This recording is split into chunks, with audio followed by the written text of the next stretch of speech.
할렐루야. 아멘. 여러분 지난 한 주간도 하나님의 은혜로 승리하셨을 줄로 믿습니다. 코로나 사태가 좀 잠잠해지는 듯 했지만 다시 또 지역사회로 조금 번지는 모습이 있기는 합니다. 여러분들 그동안 참 잘 견뎌오셨는데 이게 좀 지속되면 좀 많이 힘들어질 것 같아요. 그렇지만 함께 기도하면서 또 힘을 내고 또 이겨내는 우리 모두가 되실 수 있기를 주님의 이름으로 축원합니다. 할렐루야. 아멘. 여러분 우리가 현대 사회를 살아가면서 깜짝 놀라는 일들이 참 많습니다. 제가 한국에 오기 전에 필리핀이나 베트남에 있을 때도요, 1년에 한 번씩 한국에 이제 들어오지 않습니까? 그러면 그 1년 사이에 바뀌어진 모습에 많이 놀라게 됩니다. 그런데 요즘 같은 시대에는요, 굉장히 빠르고 그리고 많은 그런 발전 있는 시대이기 때문에 한 해 한 해가 다르다라고 하는 것이죠. 특별히 인터넷과 정보통신의 발달로 인해서 인류의 정보 공유가 너무도 빨라졌다고 하는 겁니다. 여러분 요즘에 스마트폰 하나면요 모든 게 다 됩니다.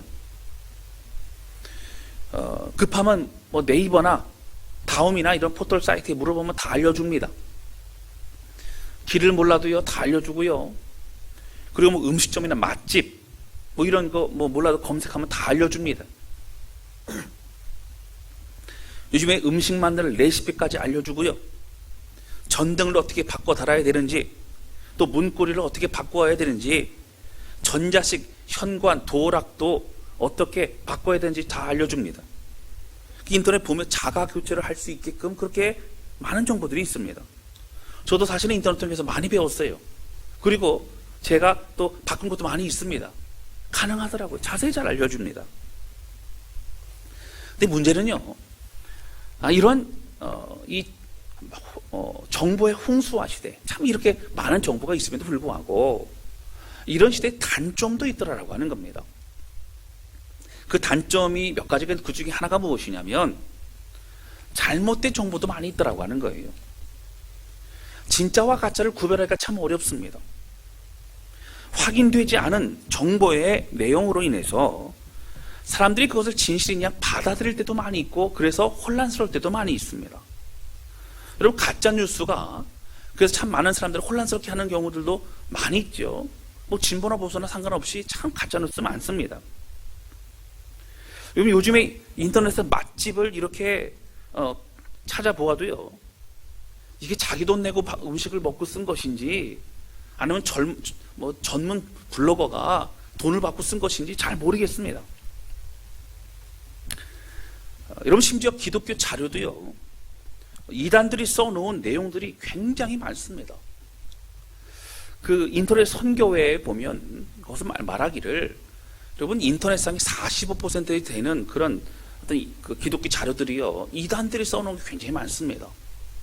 신천지도 그렇게 되지만 신천지보다 하나님의 교회라고 하는 그 이단이요, 굉장히 많은 그런 잘못된 기독교 자료들을 올려놓고 있더라라고 하는 거예요. 여러분 인터넷을 신뢰할 수는 없습니다. 잘 분별할 수 있어야 된다라고 하는 것입니다.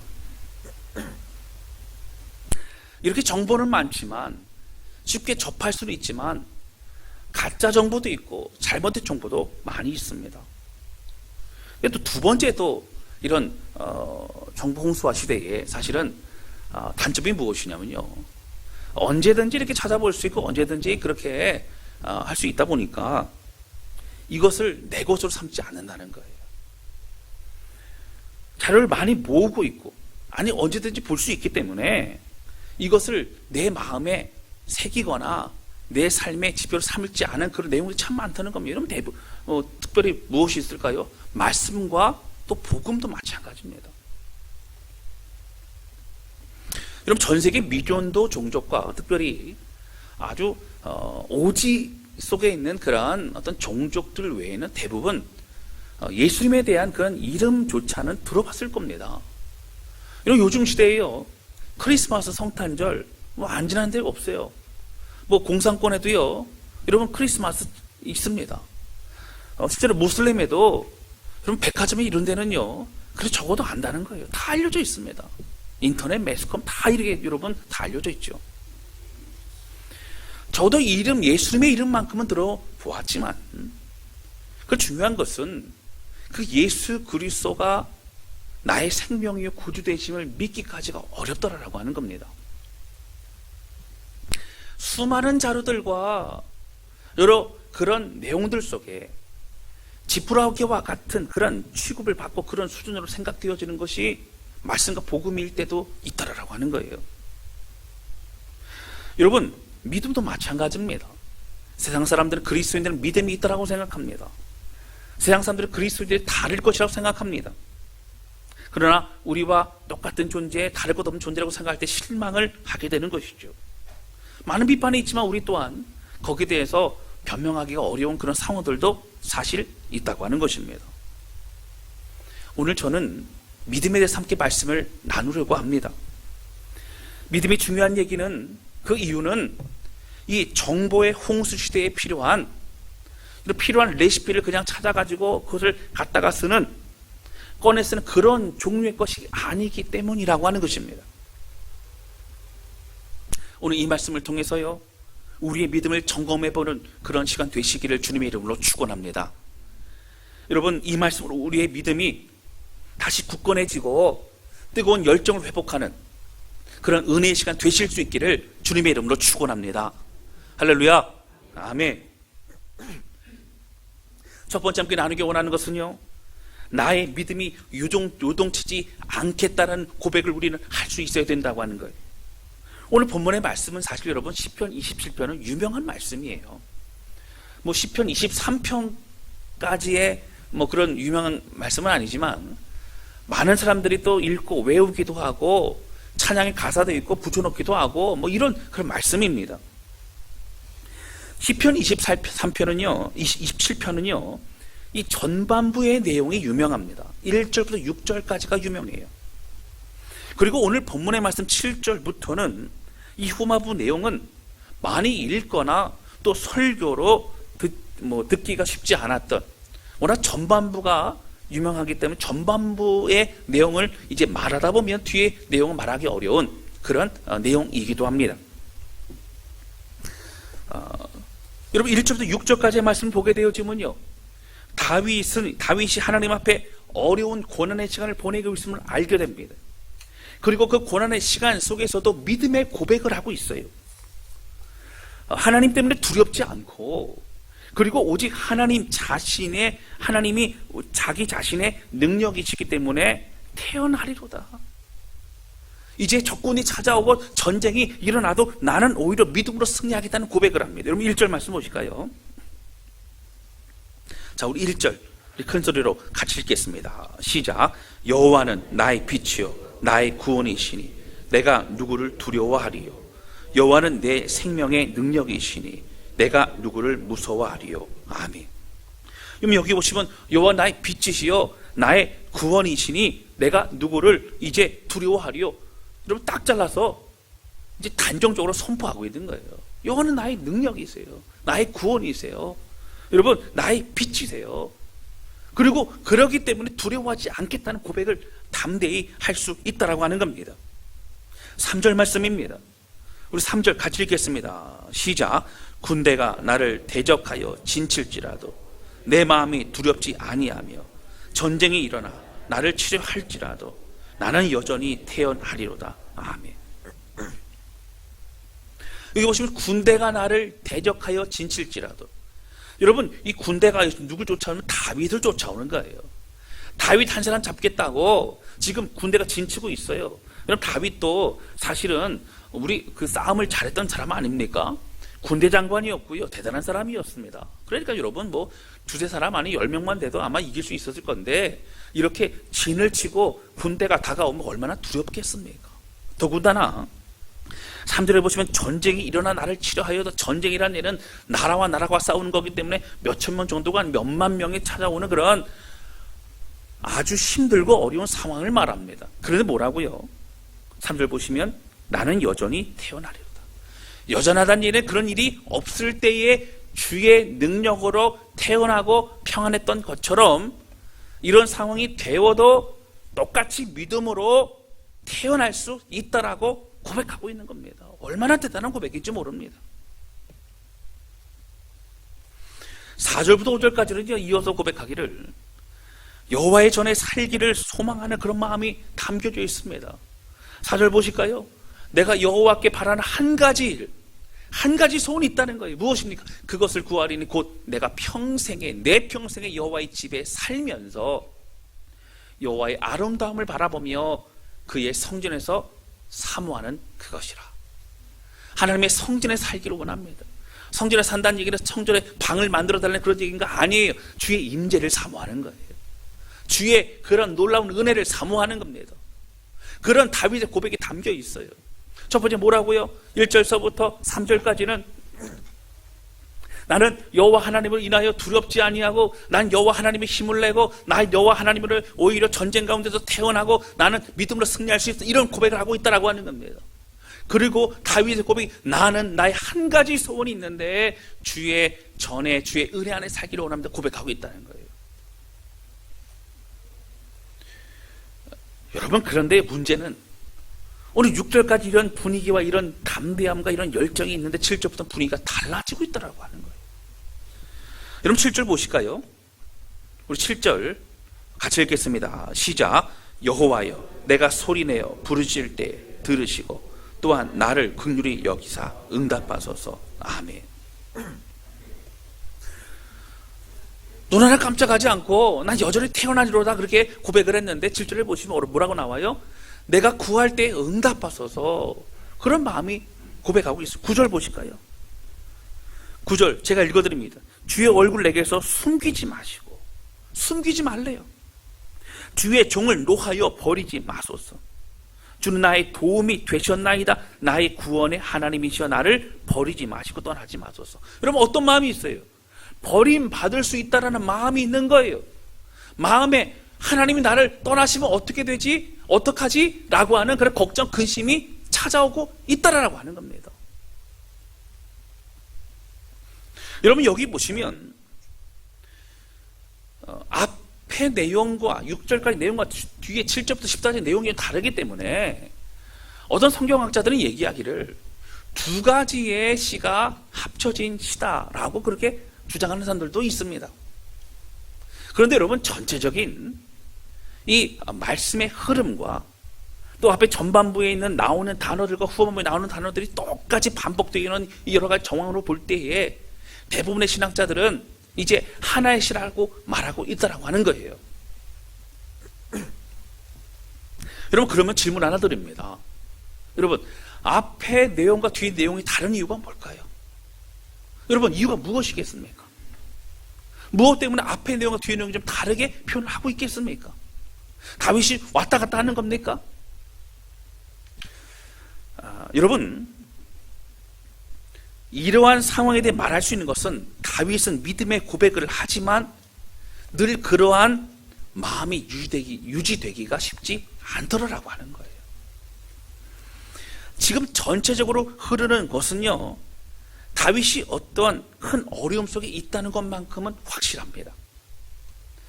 여러분, 그 다윗을 죽이려고 하는 그런 상황이 있어요. 전쟁 가운데 있을 수 있어요. 큰 어려움이 있어요. 감당치 못할 상황이 있어요. 그러나 나는 여호와를 인해 힘을 내겠다는 고백이에요. 어려움이 있습니다. 다윗이 그가 감당할 만한 그런 일들이 아닙니다. 여러분, 특별히 14절 말씀 보시면 이렇게 나오죠. 우리 14절 같이 읽겠습니다. 시작. 너는 여호와를 기다릴지어다. 강하고 담대하며 여호와를 기다릴지어다. 아멘. 너는 여호와를 기다릴지어다. 다윗이 언제부터 이 문제와 어려움에 대해서 기도했는지는 모르지만 지금 응답받지 못하고 있는 거예요. 그러니까 다윗은 지금 기다리고 있는 겁니다. 기다리고 있는데, 여러분, 사실 우리가 어떤 기미가 보이면, 어떤 좀 이제 곧 이제 될 것 같다라는 그런 것이 보이면 사실 좀 힘이 나고 기대가 되지 않습니까? 제가 군대에 있을 때에 이제 행군을 보통 이제 이 40km 넘는 군장을 메고 이제 40km를 이제 행군을 합니다. 그럼 힘들죠. 근데 보면은 뭐라 그래요? 거의 다 왔다는 거예요. 군가를 부르고 하면 다 왔다, 조금만 기다리면 이제 조금만 가면 이제 고지가 다 왔다 합니다. 근데 이제 뭐 군대 갔다 오신 분들은 아시겠지만 늘 똑같은 코스를 돌기 때문에 여러분 돌다 보면 아직 모르는 거 다 알지요. 여러분 아직 모르는 거를 알면은 힘들고 지칩니다. 아휴, 언제까지 가야 되나, 힘듭니다. 그런데 오늘 다윗은 어떻게 고백하고 있어요? 이런 상황에서 믿음의 고백을 1절부터 6절까지 하고 있더라라고 하는 겁니다. 여러분 다윗도 그의 삶에서 함께 하신 하나님을 인해서 1절부터 6절까지의 담대한 믿음의 고백이 성경에 보면 많이 나와 있어요. 여호와 나의 힘이시오, 요새시오, 나의 방패시오, 이런 많이 들어보시지 않았습니까? 이런 고백을 늘 하는 거예요. 그런데 다윗이 이기고 승리했을 때 고백하는 것이 아니라 늘 그의 고백 안에는 힘들고 어려운 중에도 승리케 하신 하나님을 바라보는 믿음으로 고백하고 있더라라고 하는 겁니다. 여러분 왜 7절부터 14절이 나옵니까? 1절부터 6절까지의 믿음의 고백을 하지만 7절부터 14절까지의 걱정과 근심과 마음의 낙심이 늘 다윗에게도 또 우리들에게도 찾아오기 때문이라고 하는 거예요. 특히 상황이 아무것도 변한 것이 없을 때에 더 그렇습니다. 언제 끝날지 모르는 막막할 때 더 그렇습니다. 3절처럼 여러분 전쟁이 일어나고 여러분 자신은 그래도 태어나겠다라고 여전히 태어나려고 고백했어도 그의 마음에 무너져 내리는 시간이 있게 될 수 있다라는 겁니다. 사랑하는 성도 여러분, 오늘 우리의 마음도요 다윗과 같을 때가 많아요. 교회에서 예배를 드리고 또 특히 말씀 듣고 나면 또 힘을 얻고 또 믿음으로 살 수 있을 것만 같습니다. 무엇보다 하나님의 선하심을 조금씩 맛볼 때는 더 그래요. 다윗도요 응답받았을 때가 얼마나 많이 있었겠습니까? 하나님의 선하심과 또 승리케 하심과 또 은혜를 경험할 때마다 하나님 감사해요 그런 고백을 하지요. 그리고 나서 이제 다 승리하고 다 잘 살 수 있고 믿음으로 그렇게 뭐든지 다 할 수만 있을 것만 같지요. 근데 조금 어려움이 또 찾아오면 낙심이 된다는 거예요. 무엇보다 하나님의 선하심 맛볼 때 그렇지만 우리는 하루에도 천국과 지옥을 왔다 갔다 하는 것 같은 마음의 요동과 어려움이 생기게 된다라고 하는 겁니다. 다윗의 시를 보면 이런 고백들이 많이 있습니다. 자신을 버리지 말라고 떠나지 말라는 고백도 이런 많이 있어요. 다윗의 시를 보면 여러분 그 시편 전체가 150편 아닙니까? 근데 그 가운데서 한 70% 이상이 다윗의 시예요. 이 다윗의 시를 보면 어떨 때는 믿음의 막 고백을 하고 있고 어떨 때는요 주여 나를 버리지 마소서 이런 고백 참 많습니다. 그럼 다윗이 믿음이 왔다 갔다 하는 거예요? 믿음이 왔다 갔다 하는 게 아니고요 다윗이 처한 상황과 연약함 때문이라고 하는 겁니다. 그는 하나님은 능력이시요 또 힘이심을 알지만 그의 마음이 그러한 처절한 외로움을 느끼고 있기 때문이라고 하는 거예요. 또 사탄의 참소와 속임이 늘 우리의 마음에 다가오기 때문이라고 하는 겁니다. 사랑하는 성도 여러분, 이것이 우리의 실제입니다. 교회에서는 말씀 들으면 다 될 것만 같습니다. 그러나 여러분 말씀이 삶이 되기가 어려워요. 이 얘기는 믿음이 삶이 되는 것이 불가능하다는 얘기가 아니라 우리의 현실 자체는 쉽지 않다라는 겁니다. 문제가 발생하고 두려움이 발생하고 또 여전히 우리의 상황이 변하지 않아서 낙심이 될 때가 있다라고 하는 겁니다. 여러분 힘들고 어려운 이야기를 할 때에요 만약에 어떤 그렇게 말하고도 상담하는 그런 집사님이 계신데 제가 만약에 집사님 기도하면 되지 않습니까? 걱정하지 마세요. 기도하세요. 기도. 그리고 이제 내가 한다면 뭐 내용은 정답이죠. 근데 하나도 위로가 안 될 거예요. 같이 기도하고 얘기를 들어주고 그 사람의 힘들고 어려운 지금의 상황 가운데 하나님이 어떻게 역사하실지를 함께 또 고백하는 것, 그것이 얼마나 중요하겠습니까? 여러분 시편 23편에도 보면 여호와는 나의 목자신 내게 부족함이 없으리라 이런 고백을 하는 것은 부족함이 없다는 것을 그는 알았어요. 여러분 제가 질문 하나 드립니다. 다 외우실 거예요. 여호와는 나의 목자시니 그 다음 뭐죠? 내게 부족함이 없었습니다라고 나와 있나요? 뭐라고 나와 있어요? 없으리로다라고 나와 있어요. 그러니까 어떻게 해요? 앞으로도 없을 것이다라는 거예요. 그런데 지금 현실은 어떤 줄 아세요? 시편 23편 4절에 보면 이렇게 나옵니다. 내가 사망의 음침한 골짜기를 다닐지라도 해를 두려워하지 않을 것은, 사실 여러분 다윗이요 사망의 음침한 골짜기를 가고 있는 거예요. 내가 해를 두려워하지 않을 것은 주께서 나와 함께 하심이기 때문이라는 거예요. 여러분, 우리의 인생은요, 우리 선한 목자 되신 주님께서 우리를 이제 푸른 초정과 쉴 만한 물가로 인도하시는 걸 압니다. 근데 가는 길에는 뭐가 있다고요? 이제 사막에 응침한 골짜기가 있어요. 그럴 때 뭐가 들어옵니까? 우리 마음에 두려움이 들어오는 거예요. 이 길이 맞아? 내가 가지 말까? 아니면 다시 저쪽으로 갈까? 이러다 죽는 거 아니야? 끝나는 거 아니야? 마음에 어려움이 생기는 거예요. 내가 기도하지만 응답이 될까? 내 연약 가운데 하나님 날 버리신 거 아닐까? 날 멀리 하신 거 아닐까? 라는 마음의 고통이 찾아올 때가 많다라는 겁니다. 여러분, 이럴 때 우리는 어떻게 해야 됩니까? 우리는 어떻게 이겨낼 수 있습니까? 여러분, 사실 우리의 실제 삶에는 이 믿음이 있는 것 같지만 금방 무너지는 것이 현실이에요. 사랑하는 성도 여러분, 오늘 다윗의 시를 보면 앞부분의 믿음의 고백과 뒷부분의 간구의 고백이 나오죠. 여러분, 질문 드립니다. 여러분, 앞부분의 믿음의 고백이 진짜 다윗의 고백, 마음의 상태일까요? 아니면 뒤에 이제 간구의 고백이 다윗의 마음의 상태일까요? 어떤 게 마음의 상태일까요? 제가 1부 때도 물어봤는데 대답 한번 해보세요. 앞부분일까요? 뒷부분일까요? 마스크를 쓰니까 제가 잘 모르겠어요. 여러분, 맞습니다. 뒷부분이에요. 다윗의 마음 상태는 두렵습니다. 다윗은 버림받을 것만 같은 마음이 찾아올 때도 있어요. 다윗은 외롭습니다. 다윗은 하나님이 응답 안 하실까 봐 혹시나 하는 마음에 고통도 찾아옵니다. 그러나 그런 다윗이 오늘 앞부분의 1절부터 6절까지의 말씀을 고백하고 있는 것은, 그러나 하나님 지금까지 나와 함께 하나님을 바라볼 때에 하나님 변함없으신 주님이시기 때문에 내가 1절부터 6절에 고백을 함자라고 그렇게 선포하고 있는 것이라고 하는 거예요. 여러분, 1절부터 6절까지가 다윗의 마음속에 있는 선포요 믿음의 고백인 것입니다. 여러분, 다윗이 그렇다고 승승장구한 인생은 아니었습니다. 힘들고 어려웠죠. 그러나 두려움의 시간을 그는 겪고 그것을 뛰어넘어야만 했습니다.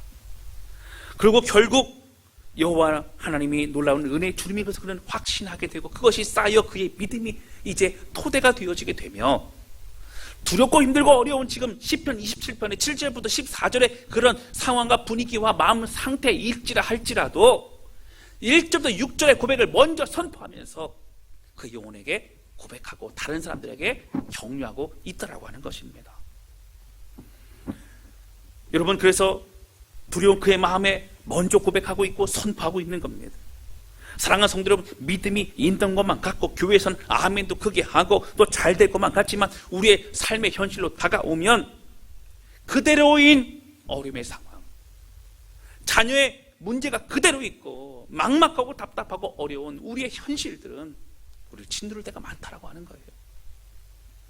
그러면 교회는 교회고, 말씀은 말씀이고, 믿음은 믿음이고, 현실은 현실이고, 또 와가지고 예전과 같이 또 힘들어하고 낙심합니까? 그게 아니라는 것이죠.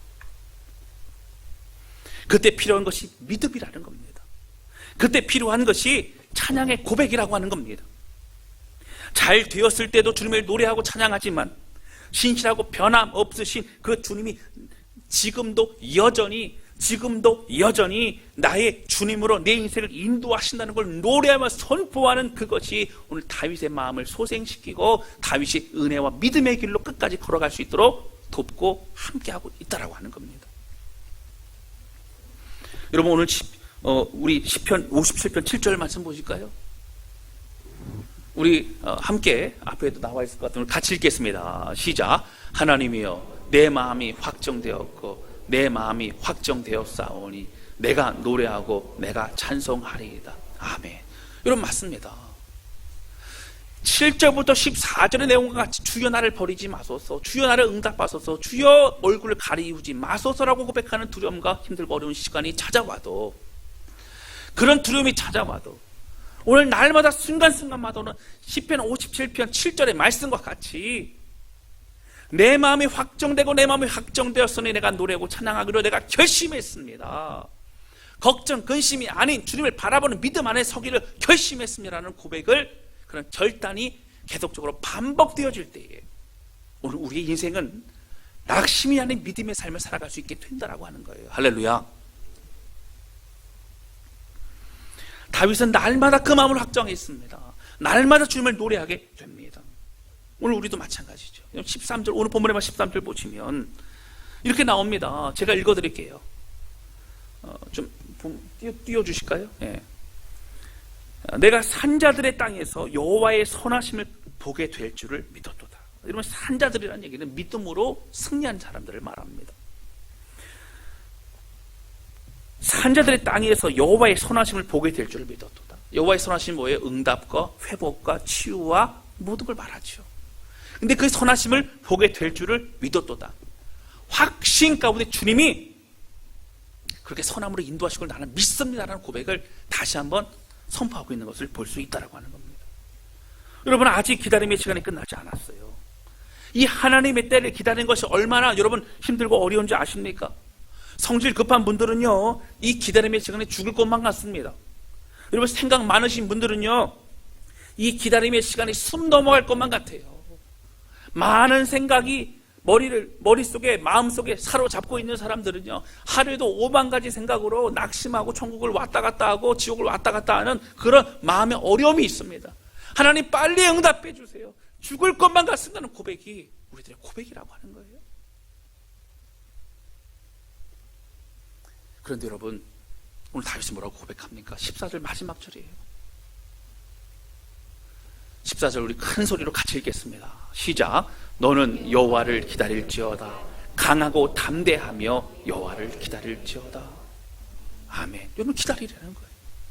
그런데 여러분, 지금 이루지 않았으니까 기다려야죠. 그러나 어떻게 기다려요? 강하고 담대하게 기다릴지어다. 이것은 그냥 끌려가는 인생이 아닙니다. 확신 가운데, 믿음 가운데 하나님의 선하심을 바라보며 그 은혜 가운데 그 위에 서서 주님을 바라보며 기다리고 있는 것을 말하고 있다고 하는 것입니다.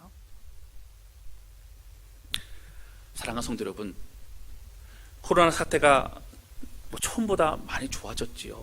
그러나 아직도 백신이나 치료제가 개발되지 않았기 때문에 언제 또 지역사회에 이 감염이 되고 참 이게 크게 번져갈지 모르는 상황입니다. 그러다 보니까 늘 우리 마음속엔 두려움이 있고, 코로나 사태 이전의 그런 정상적인 경제 활동과 상황으로 돌아가기 쉽지 않은 그런 어려움이 있습니다.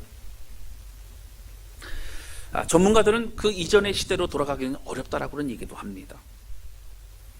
경제가 회복되는 것도 많이 더딜 것이라고, 오히려 지금보다 더 어려울 수 있다라고 그런 얘기도, 전망도 내놓기도 합니다. 사실 우리나라가 조금 더 회복되는 것은 너무너무 좋지만, 전 세계에 이렇게 코로나 이 팬데믹 현상이 되게 되면서 이 무역과 수출을 의존하는 우리나라는 참 어려워지게 됩니다. 힘들죠. 이런 모습은 여전히 진행 중일 것입니다. 이런 생각하게 되면 우리 참 막막하지 않습니까? 어떤 어려움에도 다가올지 모르죠. 저도 개인적으로 우리 성도들의 기도 제목을 듣고 또 그 마음에 있는 참 힘든 얘기들을 듣게 되면 참 기도하면서도 집사님들 또 많은 분들 생각할 때만 참 마음이 무겁습니다. 건강의 문제, 자녀의 문제, 또 입시와 취업의 문제, 또 결혼의 문제, 또 무엇보다 너무 어려운 경제적인 문제, 또 관계의 문제, 또 신앙생활을 거부하고 아직도 돌아오지 못하는, 또 믿지 않는 가족들의 문제, 많은 어려움으로 눈물을 흘리는 참 성도들이 많습니다. 될 것만 같고 또 될 것이라고 고백하는 선포를 하지만 다시 현실로 돌아와서는 그 느껴지는 그 막막함과 마음속 두려움이 엄습할 때, 여러분, 우리가 할 수 있는 것은 다윗이 고백하는 것처럼 바로 하나님의 선하심을 선포하는 것밖에 없더라라고 하는 거예요. 여러분, 저는 그러나 이것이 너무나 중요한 믿음의 고백이라고 생각합니다. 그 믿음 위에 오늘 14절과 같은 그런 기다림이 필요한 겁니다. 강하고 담대하게 여호와의 때를, 여호와의 역사하심을 기다릴 수 있는 것은 그렇게 믿음으로 나아가는 겁니다. 여러분, 요동치지 않는다는 것은 그냥 마음을 부여잡고 견디는 게 아닙니다. 하나님 우리에게 말씀할 그 약속을 믿는 겁니다. 지금까지 경험케 하신 하나님의 행하심을 다시 바라보는 겁니다. 여전히 신실한 그 주님을 바라보는 겁니다. 사랑하는 성도 여러분, 제가 여러분들의 고통과 그 상황을 실제적으로 제가 다가가서 그 문제를 해결해 줄 수는 없지만, 그러나 저를 비롯한 우리 목회자들과 또 구역장님들과 또 직분자들이 함께 기도하고 있어요.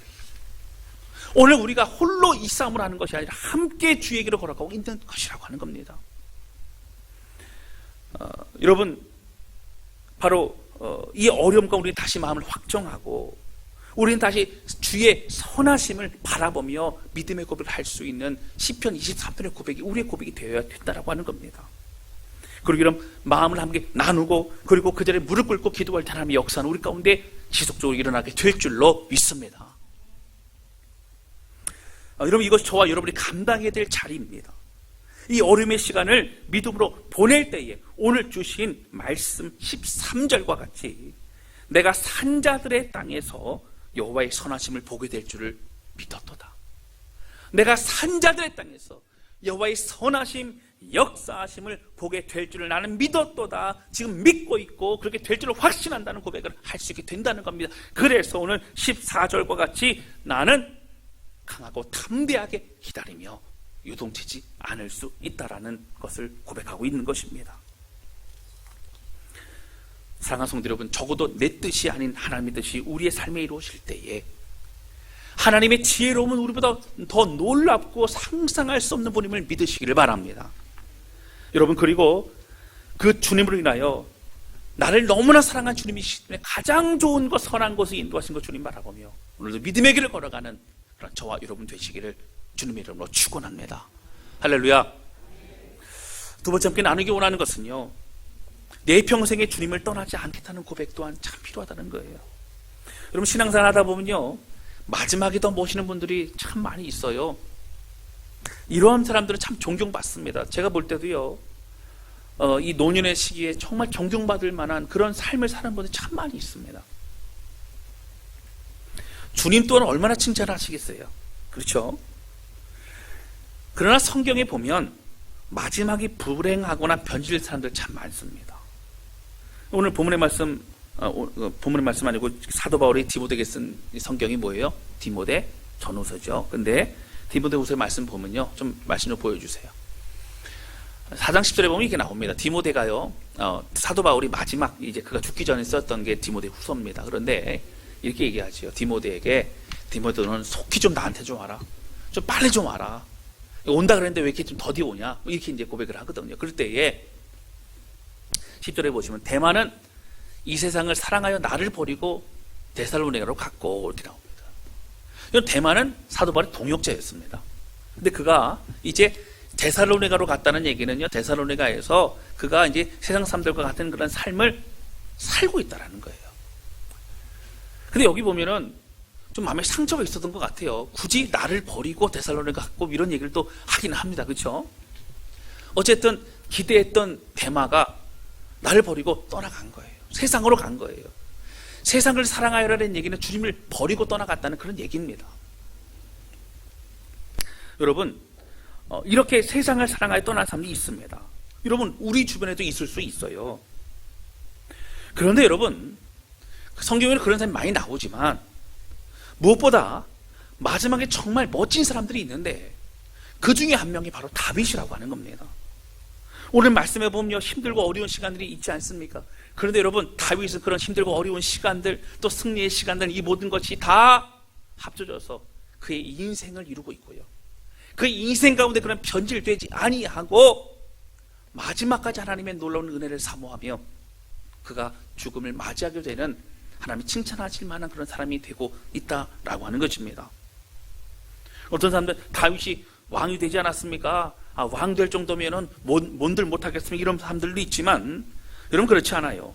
왕이 되건 되지 않건 다윗은 믿음의 싸움이요 힘든 고난 속에서도 주 안에서 몸부리셨던 인생을 살아갔다라고 하는 겁니다.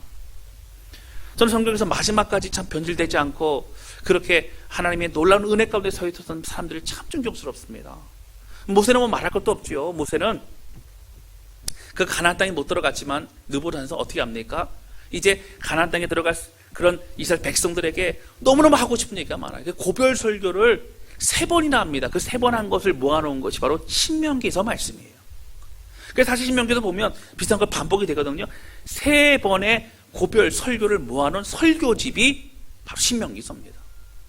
신명기서에 보면은 그가 마음에 이제 있는 그 소원을 가지고 이렇게 말씀 안에 살아가라, 여호와를 버리지 말라, 이런 고백을 그렇게 하고 있는 것을 볼 수 있다라고 하는 거예요.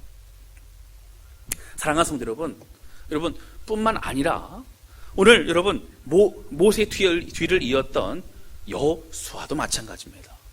여러분 사실 여호수아는요 어떤 사람이었냐면요 모세를 이어서 정복전쟁을 했던 사람 아닙니까?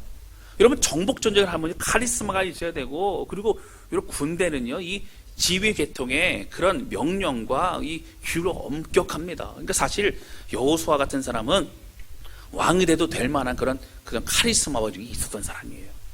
주변에 다 왕이 있었어요. 그러나 그는 끝까지 어떻게 해요? 믿음으로 고백합니다. 여러분 잘 아시는 여호수아서 25장, 24장에 보면 여러분 이런 말씀이 있어요. 함께 보세요. 만일 여호와를 섬기는 것이 너희에게 좋지 않게 보이거든 너희 조상들이 강 저쪽에서 섬기던 신들이든지 우상들을 말합니다. 또는 너희가 거주하는 땅에 있는 아모리 족속의 신이든지 너희가 섬길 자를 오늘 택하라. 오직 나와 내 집은 여호와를 섬기겠노라. 여러분 죽기 직전에 마지막 고별로 그렇게 선포하고 고백하고 있는 것이 무엇이에요? 나와 내 집은 여호와를 섬기겠노라라고 그렇게 선포하고 있다라고 하는 것입니다. 여러분 사무엘도 참 좋아합니다. 사무엘은 잘 아시는 아이를 낳지 못했던 한나가 눈물 가운데 고백하며 낳았던 아이가 바로 사무엘입니다. 여러분 사무엘은 이제 기도의 사람이었고요. 그는 사사기와 왕정시대의 중간에 가장 혼란스러웠던 그 시대의 영적 지도자를 꿋꿋하게 버텨 하나님 놀라운 은혜를 선포하고 이끌어왔던 사람이 바로 사무엘이었죠. 여러분 사무엘은 어떻게 해요? 믿음으로 주의 길을 걸어갑니다. 여러분 이런 얘기를 왜 합니까? 제가 왜 오늘 끝까지 변질되지 않은 사람들 얘기를 왜 할까요? 우리의 삶에 힘들고 어려운 일들이 다가오지만 그런 모든 사건과 일들과 어려움이 다 모인 것이 우리의 전체 인생이라고 하는 거예요. 작은 상황에서 이겨냈던 그 승리의 깃발은 결국 우리의 그 깃발들이 모이게 되어서 우리의 승리의 인생이 될 수 있게 된다라고 하는 것입니다. 사랑하는 성도 여러분, 그럼 어떻게 그렇게 힘들고 어려운 시간들을 잘 이겨낼 수 있습니까?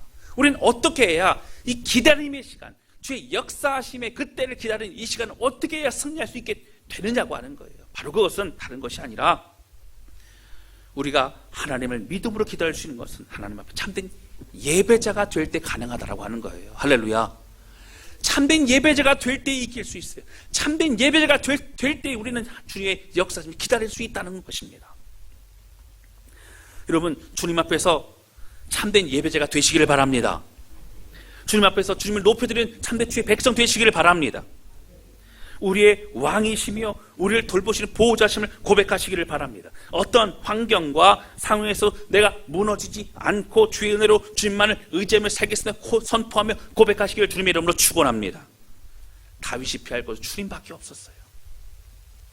여러분 믿음이나 기다리는 것인데 그냥 막연히 기다리는 것이 아니고 예배하며 기다리는 것이에요. 할렐루야. 믿음으로 기다리는 것은 초조함으로 불신 가운데 두려워 기다리는 게 아니고 예배 주님을 높여드리며 선포하며 기다리는 것입니다. 할렐루야. 그 기다릴 때 어떻게 됩니까? 여러분 내가 걸어가야 될 그 길이 보이기 시작합니다. 또 그 막막하고 홀로 외로웠던 우리의 삶에 함께 하실 임만의 주님이 보이기 시작합니다. 그리고 주의 신실하심과 역사하심이 영적인 눈이 열리기 시작한다라고 하는 거예요. 여러분 다윗이 평생에 자란 건 예배자였다는 겁니다. 그는 험난한 삶이 그가 은혜의 삶이 될 수 있었던 것은 예배자의 삶을 살았기 때문이라고 하는 거예요. 확신했지만, 믿음의 길을 걸어간다고 하지만, 여러분, 우리의 인생은 또 두려움과 막막함이 다가올 수 있습니다. 그러나 여러분, 기도하지만 또 마음에 응답에 대한 그런 불신이 찾아올 때도 있을 수 있다는 거예요. 오늘 다윗의 고백과 같이 정말 믿음은 주님의 때를 기다리는 겁니다. 강하고 담대하게 기다리라. 예배하며 주님을 찬양하며 기다리라. 오늘 그 믿음 가지고 믿음 안에 서 있는 그러한 저와 여러분 되시기를 주님의 이름으로 축원합니다. 한 말씀으로 정리합니다. 여러분, 우리가 살아갈 때에 참 많은 어려움들이 있죠. 때로는 쉽게 응답받지 못하고 또 쉽게 해결받지 못해 또 두려움도 찾아옵니다. 그러나 여러분, 하나님의 선하심 바라보며 우리가 믿음으로 기다리시길 바랍니다. 그러나 그 기다림은 예배하며 기다리고 하나님의 선하심을 노래하며 기다릴 때에 오늘 낙심과 불신의 마음이 다시 회복이 되어져서 놀라운 은혜의 삶을 살아가게 될 줄로 믿습니다.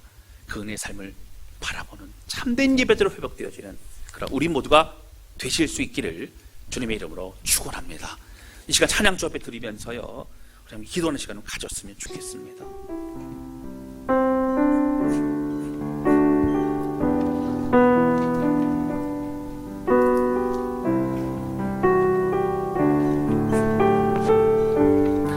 여러분, 이 찬양은 나는 하나님을 예배합니다 라고 하는 찬양입니다. 내가 서 있는 곳 어디에서나 하나님을 예배합니다. 예배라는 것은 그냥 딱 갖춰진 그런 것을 말하는 게 아니에요. 마음을 좀 높여드리는 것을 말합니다. 하나님이 기억하는 거 말하면 좀 선포하는 걸 말합니다. 여러분, 어디 있으시든지 힘들고 어려운 그곳이 예배할 때 하나님의 장소가 되는 줄로 믿습니다. 주의 역사하심의 현장이 되는 줄로 믿습니다. 오늘 이 찬양 같이 부르면서 우리의 심령이 새로워져서 낙심의 현장에서 오히려 주님을 노래하고 찬양하는 그런 다윗의 고백, 우리 고백이 되실 수 있기를 주님의 이름으로 축원합니다. 함께 찬양하도록 하겠습니다.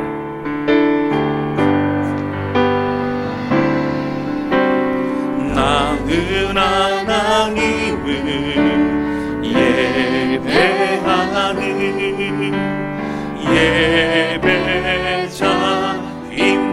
예배자입니다. 내가 서 있는 곳, 내가 서 있는 곳 어디서나 하나님을 예배합니다.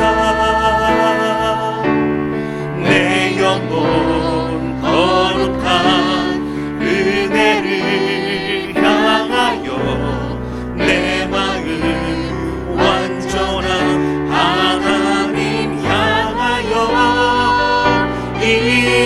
이곳에서 바로 이 시간 하나님을 예배합니다.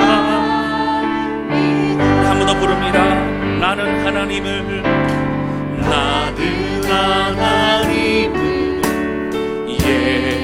예배하는 예배자입니다. 예배자입니다. 내가 서 있는 곳 어디서나 내가 서 있는 곳 어디서나 하나님을 예배합니다.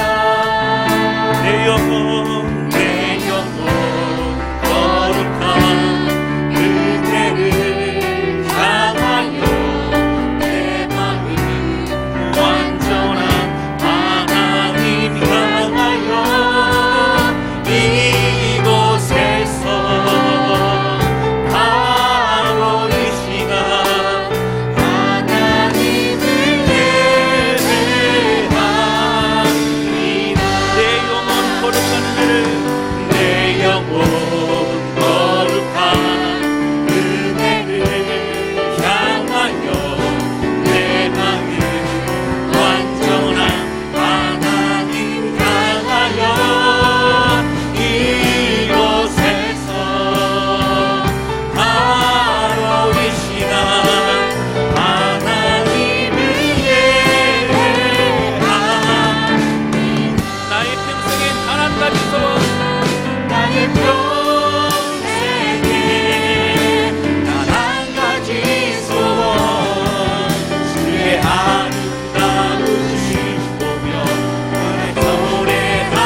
오늘 우리 인생 가운데 믿음으로 고백하고 선포하지만 우리 마음은 짓누르고 또 두렵고 또 막막할 때가 참 많이 있음을 고백합니다. 하나님, 믿음이라는 것은 주의 신실함을 바라보며 찬양하며 기다리는 거라고 말씀하셨는데 오늘 주신 말씀과 같이 강하고 담대하게 기다릴 수 있기를 원합니다. 강하고 담대하게 기다릴 수 있는 그 방법은 바로 예배자가 되는 것이네. 하나님이라는 것을 우리 마음 빼기지 아니하고 오늘 주를 다윗과 주를 찬양하며 고백하며 참된 예배로 주에 설 수 있기를 원하오니 오늘 우리의 고백을 받아주시고 우리의 인생 주변에 두려우니 하나님 함께 해주셔서 날마다 믿음으로 승리하는 삶을 살 수 있도록 인도하여 주시고 주여 낙심찮게 하여 주옵소서. 간절한 마음으로 주 앞에 기도하기 원합니다. 우리 같이 기도하시겠습니다. 하나님 아버지, 주를 고백하며 기도합니다. 오늘 다윗의 믿음의 고백도 있지만 하나님 나를 버리지 마소서, 하나님 나를 그대로 두지 마소서 고백했던 눈물의 고백도 있음을 고백합니다. 하나님 가슴이 소원하오니 오늘의 우리의 마음이 그래 두렵고 낙심하고 저들 때 참 많이 있습니다. 하나님, 변하지 않는 어려움의 현실 가운데 하나님 우리의 눈물과 하나님 저들의 낙심에 마음이 타올 때가 많이 있습니다. 그러나 하나님, 오늘 하나님의 고백과 같이 하나님 오늘 이 자리 또 역사의 하나님이시고 오늘 우리와 함께 주님의 은혜로 나아갑니다.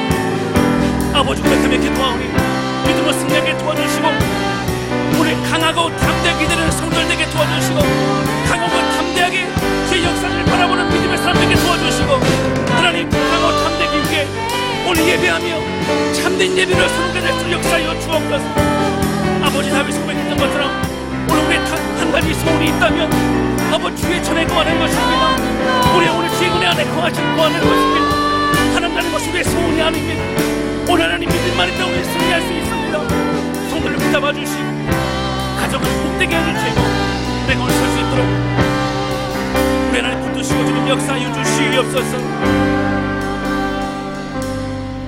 하나님 아버지, 오늘 다윗이 고백했던 것처럼 우리는 믿음으로 고백하고 예수 이름으로 승리한다고 선포하지만 우리 삶에 다가오는 힘들고 어려운 시간 참 많이 있음을 고백합니다.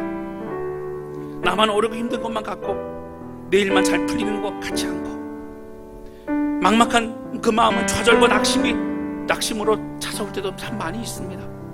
그러나 하나님, 오늘 다윗이 시편 27편 통해 고백했던 것처럼 그 믿음을 선포하는 그 가운데서도 그는 벌어질까봐 두려웠고 응답이 되지 않을까봐 두려운 마음이 있었습니다. 그럼에도 다시 믿음의 고백을 하기를 강하고 담대하게 기다릴지어다 선포 고백하고 있는 걸 보게 됩니다. 하나님 아버지, 오늘 우리의 마음 가운데 함께 해주셔서 강하고 담대하게 기다리되 그럴 수 있는 것 참된 예배가 되는 것을 깨달았습니다. 오늘 주님을 노래하고 찬양하며 주님 안에 거하여 평생의 주의 길로 나아가 다른 길로 빠지지 않는 그런 주의 백성 될 수 있도록 붙드시고 역사하여 주옵소서. 마음에 근심이 있고 두려움이 있는 성도들을 붙드시고 위로하여 주시고 이번 코로나 사태로 인하여 참 힘들고 어려운 그 길을 걸어가고 있는 성도들을 붙잡아 주셔서 하나님, 오늘 다윗의 고백과 같은 강하고 담대하게 기다리며 믿음으로 나아가는 가정이 될 수 있도록 우리 주님 축복하여 주옵소서. 주님 감사합니다. 예수님의 이름으로 기도하였습니다. 아멘.